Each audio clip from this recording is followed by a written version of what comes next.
Hello and welcome, Karen from Soulful here. Now, it is actually an age, quite a long time since I did an episode for the podcast.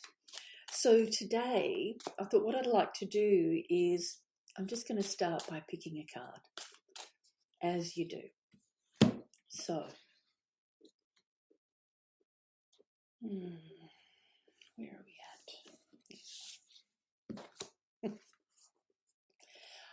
I've picked the Hermit, which is actually quite perfect, because it couldn't be more perfect than this. This is exactly where we are located right now. For those of you who follow me on social media, you'll be aware that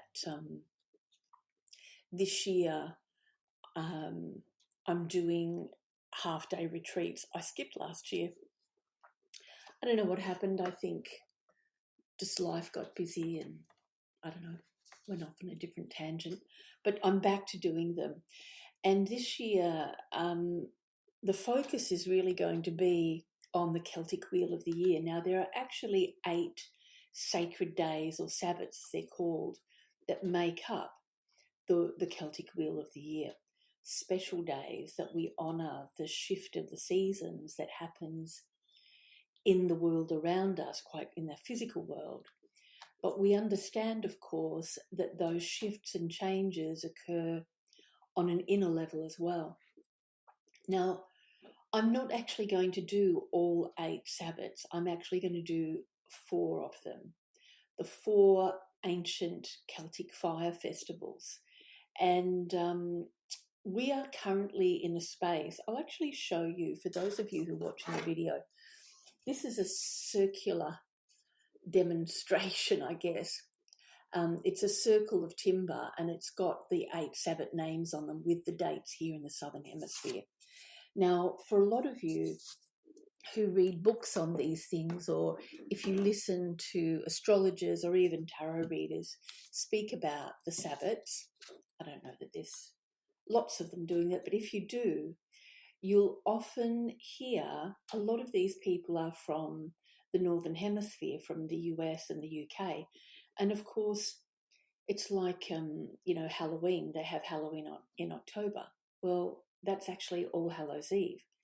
It doesn't happen in October in Australia. That's a Hollywood thing, but it's based on the Sabbat. And of course, here in Australia, it's the exact opposite part of the year. So just be aware of that. So for us, here we are.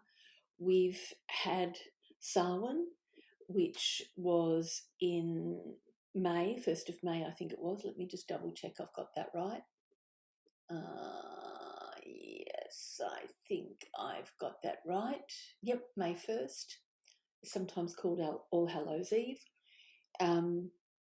which is what I was just talking about before. Halloween. We have it in May. Other side of the world, it's the opposite side, so it's October. And so we've just passed that a few months ago. We've also been through the winter solstice, the deep, darkest, longest night, shortest day. It's the darkest point. So we went through that 21st of June. It falls between the 20th and 23rd most years. And so we are in this weird space right now. We're in the deepest, darkest part of the year. So we're past the winter solstice, but we haven't made it yet to that first flickering of new light, which happens at Imbolc. So it's a very, interesting sort of space that we're in. So selecting the Hermit card couldn't be more perfect, because we are, in a way, in this space where there is no light at all except the light of spirit. And it's from this place that, or it's in this space, should I say, like a seed in the soil. Everything is underground right now. Nothing is out there. It's all down underneath. And for us, that's true too. I don't know if you're feeling that. I know I am.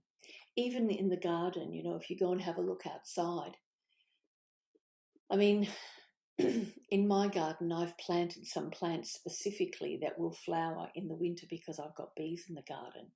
But most gardens, traditional gardens, there's nothing growing.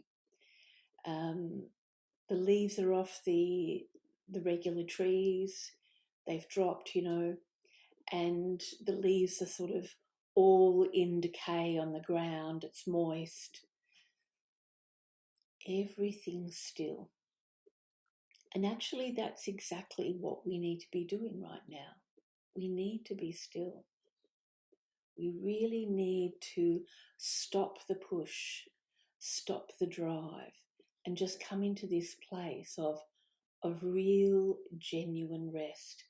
And I invite you to really embrace that. This is a time where self-care is really, really important. You know, eating nourishing foods, snuggling on the couch and being warm under a blankie and reading that book that you've always wanted to read but have always been too busy rushing around to make space for. It's a great time for meditation. It's in the stillness, and I don't know if you've ever experienced it. I know sometimes when I get in the car and drive to Melbourne, there's this space, you know, between my world here and where I'm going to or whatever I'm going to attend up there, or down there rather, up here in Albury and down there in Melbourne. I always get that back to front. That drive is like a magical, it's a liminal space for me, just like this season between solstice and Imbolc is this dark, quiet space. That's where the creativity comes. I often get amazing ideas when I'm driving to Melbourne, but I have to get still. There has to be a level of stillness for that to occur. And that's what we're up to right now. So at this time of the year, nothing is dead, not really. It's just gone into hibernation, even the bees in the garden. I mean, they're still doing their thing. Like right now, today, at this, you know, it's the middle of the day now while I'm chatting to you, and there's sun, there's no rain, it's a little warmer. And so the bees have come out of their hive and they're foraging. They're a bit hungry, but they're foraging for food. And but there's this real stillness around the hives just for this period of time while the sun is out, where the temperature just gets a little bit better. They're out and they're busy. But for most of the day, late into the morning and early in the afternoon, they go back into the hives and they're still. And all they're doing is they're keeping things alive in the hive, and you can't see it. They're fluttering their wings to keep the temperature at a level that will keep the baby bees, the brood, alive, because if the temperature goes too low, they'll freeze and they'll die. They won't ever hatch. So that work is happening out of sight. So for us, it's the same. So what are the tarot cards that are relevant for now? The Hermit is actually one of those cards. It's where we are on our own, where we must listen to spirit, and we do our journey in isolation. Spirit is speaking to us now if we will only allow ourselves to settle into the quiet we can hear. And likewise, I'll see if I can find it. The Moon card. I mean, there's a lot that comes. I'm just flipping through the cards here to see if I can find it. There are only 78, so we'll see. Oh, there it is. Good. So this is another card that's really perfect for this time of year. Don't mind the dogs in the background. It'd be too hard to try and blank that out. And there's a dog here. A dog, and is it a fox? Yeah. So in the moon, in this stillness, you know, there's this, you know, think about the moon. Like at the moment, when I get up in the morning, it's still dark because I'm an early riser, but even up until about 9 o'clock, it's misty and there's the fog, and that's very moon energy. There's light in the sky, but you can't really see the sun. And so you're looking through this kind of film, and things look a little unclear. And that's exactly what's going on for us. Things are coming up from the lower levels, but it's slow and it's steady. What else can I say about the moon? Let me have a little think about this for a moment. There's so many gifts here, and you can see in the card itself, if you've got a deck, get it out and have a look. From the dam, we're not in Australia, so the dam and the yabby. Yes, in other parts of the world, they'll talk about the crustacean, a much nicer term. But here in Aussie land, I call it the yabby and the dam. And it brings things up. It brings things up. So, I mean, the moon is really, it's all about what is unseen, what's in the background, what's hidden. I love that.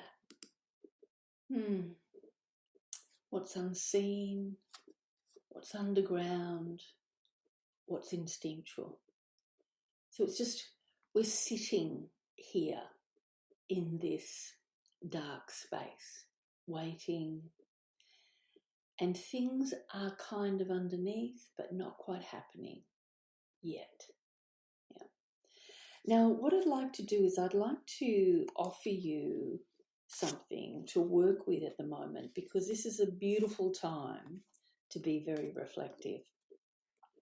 So I'm going to give you 2 questions to ask, and I would invite you to get your tarot deck out and actually shuffle the cards up.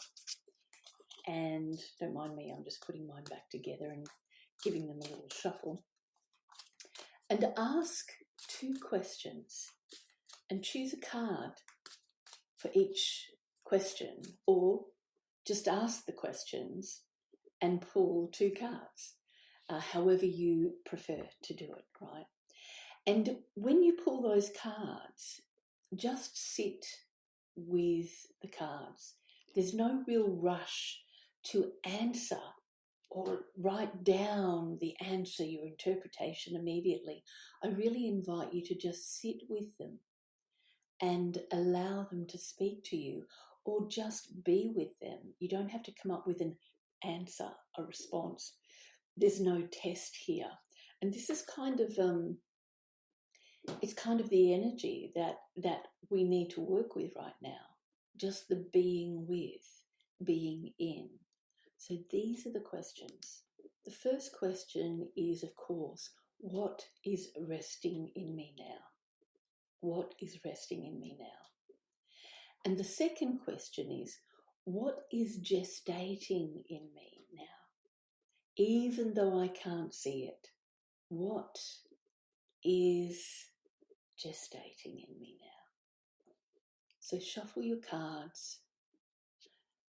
When you've shuffled them sufficiently, spread them out face down on the table in front of you, or on the floor if you're sitting on the floor, or on your bed if you're laying on the bed listening to this.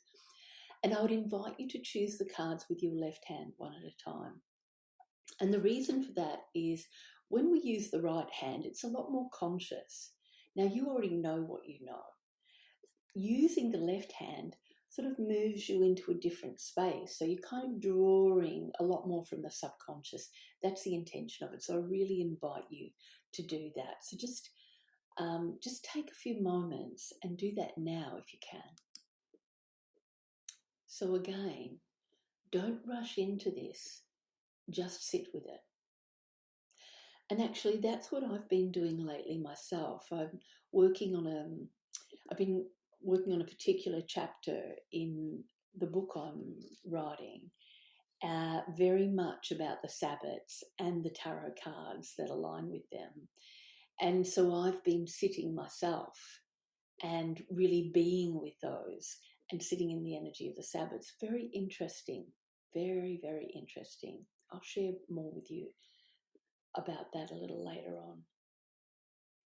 So you might like to, after you've sat with your cards for a while and you're feeling that it's the right time, you might like to get your journal out and actually write your thoughts down. Record for yourself what comes up for you. And of course, it's not definitive. It's not that is it. You can come back to it later, have another look in a week and just check in with yourself. How is that now? How am I feeling about that now? Has there been movement? Or just be with it and see what comes up, right? Now, our next phase, I mean, we're about, Imbolc itself is on the 1st of August. So we're a few weeks out from that now. I think it's about 3.5 weeks away. And, maybe it's closer than that. Anyway, it's a little bit down the track. And that is the first stirring of light. Bridget, of course, is the goddess that shows up perfectly for Imbolc. And we're not talking about a blazing fire. We're not talking about dramatic opening. At that point, when we get there, it's just the first stirring. And I'm going to be doing a half-day retreat, not actually on the 1st of August, but on the 8th or the 9th, I think it is. It's the Sunday. I think it's the 9th of August, yeah. Sunday the 9th. And it's from 9:30 to 12:30. So what we'll be doing in that phase is we'll really be working with identifying and beginning to work with that very first spark of light. But for now, enjoy the stillness. Enjoy the quiet. Now, so for anybody who's really sort of resonating with this space of quiet, of stillness, and really happy to enter into this, you know, the half-day retreats might be a thing for you. It might be a match. And if they're happening across the river in Wodonga, at Cindy's yoga studio there. So it'll be a small grouping. If that's for you, you can go onto the website and tap in and get a bit more information about it. Book if you want to come.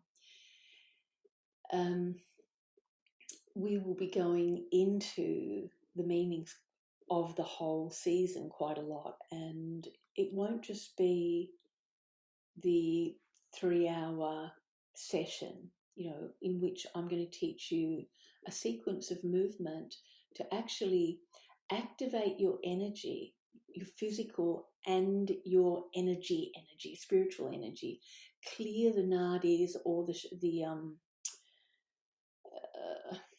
chi, clear your energetic body. So we're going to activate the body, clear the energy, and get you open so that you can really strengthen your intuition and have the space and the clarity to move into the light and allow the intentions that you set in Imbolc to really begin to move, because they'll have the energy flow to take them where you want to go. So I'll be sharing with you a sequence of movements that I will help you stay on track with. So I'll teach you that. We'll do some meditation. There'll be some storytelling. There'll be cards, journaling. It'll be a really lovely experience, actually. And what I'm going to do is I'm going to support people who come to that. I'm going to support you ongoing through the season. You know, I'll send you emails and touch base with you to keep you on track. Because I know for me, life can be very busy. You know, when you're working and you've got family and you've got all sorts of social responsibilities, it's hard to keep your own spiritual journey on track. Honestly, it can be a trick, right? So there'll be some touch points through the season to help you stay focused on your journey. And I mean, what's the big deal about the Wheel of the Year? It's simple. We are a part of this planet. What is happening on the planet, what's happening with the seasons in nature, it's happening with us. So when we honor the earth, when we honor the shift of season, we're also honoring and allowing the shift and flow within ourselves too. It's really a win-win situation. And what it's really doing in so many ways, from my perspective anyway, I mean, this is the stuff that keeps me balanced and stops me from being cray-cray. For me, my feet settle firmly on the earth. I stay grounded in my body and in my mind, because I'm an Aquarian. I can be very airy-fairy and go off on tangents and get lost and go down rabbit holes and all sorts of things. But it's these very simple practices, this honouring of the seasons, the observation of what's happening in nature, that keeps me on track. And it helps me to do the things that I'm here to do. So I've always wanted someone to keep me on track. So I'm going to help you guys, for those of you who want to play this game, to stay on track with it too. Now, you don't actually have to come to the retreat to do this, obviously. You can just stay on point. I will share some things on socials as well. There'll be blog posts and things like that. So there's a few different ways that you can tap into this, but really, truly, it's not complicated. Watch what's growing in the garden. Start to pay attention to the sky. All sorts of things. Yeah. So, now for those of you who would love to come, but there's just no way, you're out of Slobovia or something like that, and you want to stay connected, I do have a pre-recorded, very full tarot training course that you can do in bite-sized chunks, and that's available on the website. You can check that out if you want to. I'll put a link to it in the notes for this podcast. But yeah, invite you to join me with this Wheel of the Year. It's actually been wonderful. I've been looking at the gods and the goddesses, the mythic side of things, herbs that relate, all sorts of stuff. It's so deep. These things, they appear to be simple. Seasons, tarot cards, two things, but you can go deep, deep, deep, deep, deep, right down, niche right down, and there's so much that can support us. Okay, well, I've sort of talked at great length about this, really, probably a bit longer than I'd expected to, but yeah, I invite you most genuinely just to really look at what's happening in the world around you and use that as a mirror to come back and see how is that happening inside you. And the seasons do offer you guidance. So we are in that deep, dark space right now. This is a time for rest. In rest, we get regeneration. When the light comes, we are renewed. But we're in that dark phase right now. So rest, get your sleep, remember to drink water. Now, just one little tiny thing. Somebody reminded me just last night about this gorgeous, and I brought these things out. I have a bottle of rose water in the kitchen cupboard, and of course in the spice rack there are ground chilies.